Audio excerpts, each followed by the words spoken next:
Welcome. This is Melinda Barlow, CZT, and today's lesson is Feather Fall by Helen Williams. And it's a beautiful tangle. My husband thinks it looks like hair. Somebody's hair could be curling down. I had a little struggle getting it so that I could reproduce it the same every time. And so hopefully I'm able to teach that so that you can understand how to reproduce the same kind of tangle every single time. So we'll move these out of the way. We'll get our tile, and I'm just going to put a dot in the corners.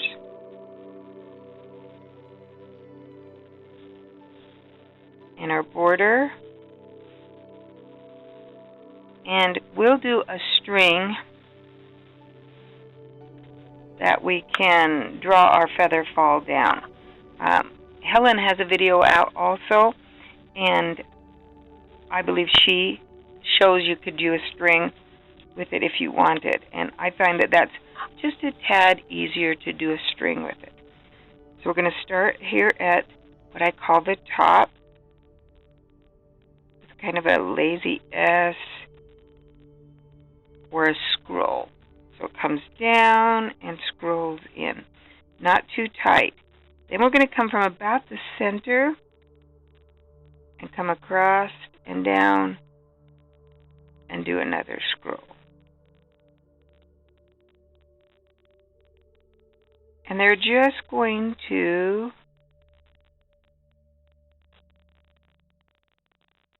kind of back and forth until you have achieved the length that you want your feather fall. I'm going to stop right there.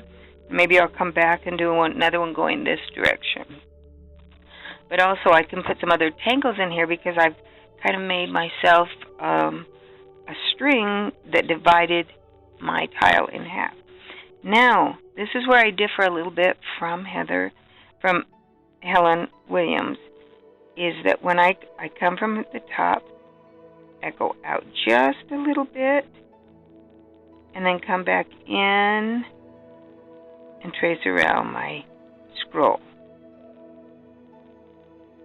Come down, and go in and trace around.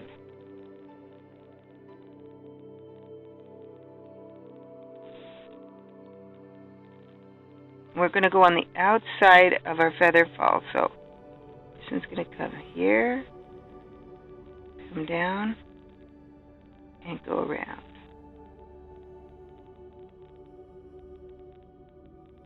The reason I go around is I want that little swirl to get pretty thick. It's just a nice way to thicken up that line.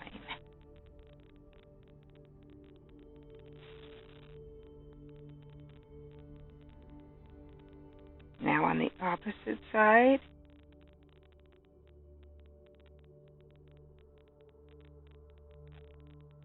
and do you see I did a little holly bob where I went under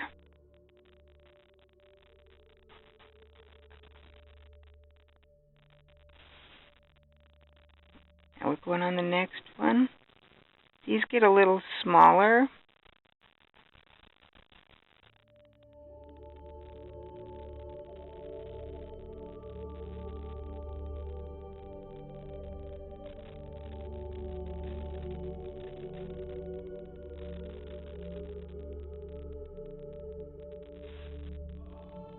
The outside, echo down, swirl around.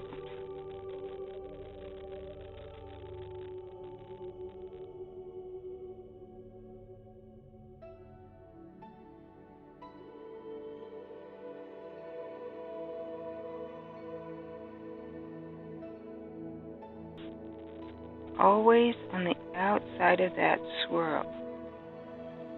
Come around, and I'm going to make a little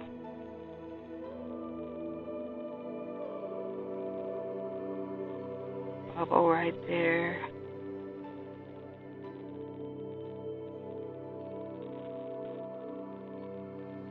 thicken up that line.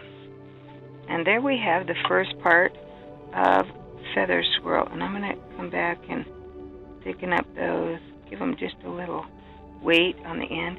Now I'm going to turn this around this way because I can make the next step of this go in this direction much easier. So I'm going to draw just some little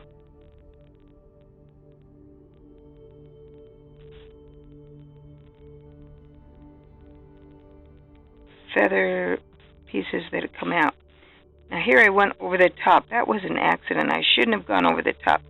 I really want to follow that line and just come off of that curve.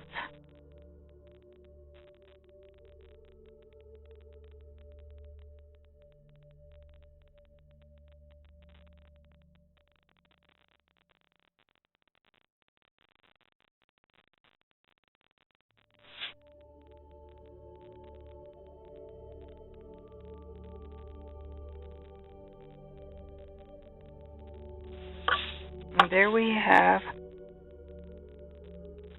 a little, it just gives it a little lighter look. And then I like to go back in, and in this center part, just put some orbs.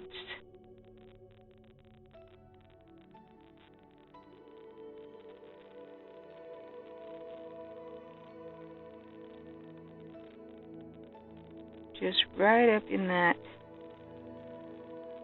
center part. And I could color in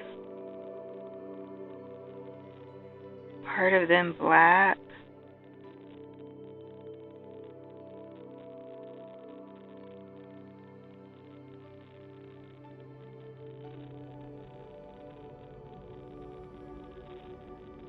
Not all of them black.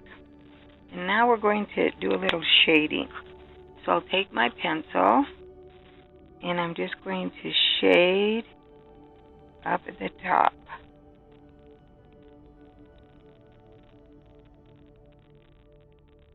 Just where it comes off of the one prior.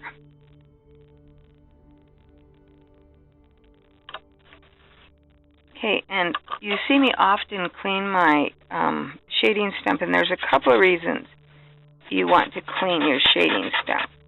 One of them is to remove that graphite that's on there.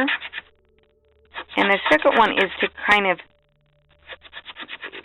restore the texture of your shading stump. Because when you have that texture, it helps blend.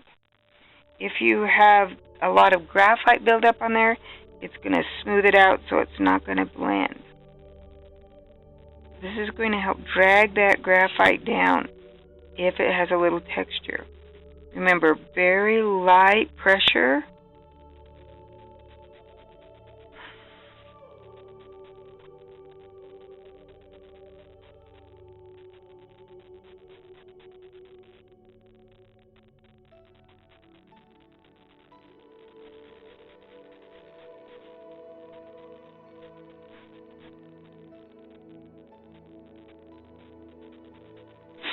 There we have some shading on Feather Scroll.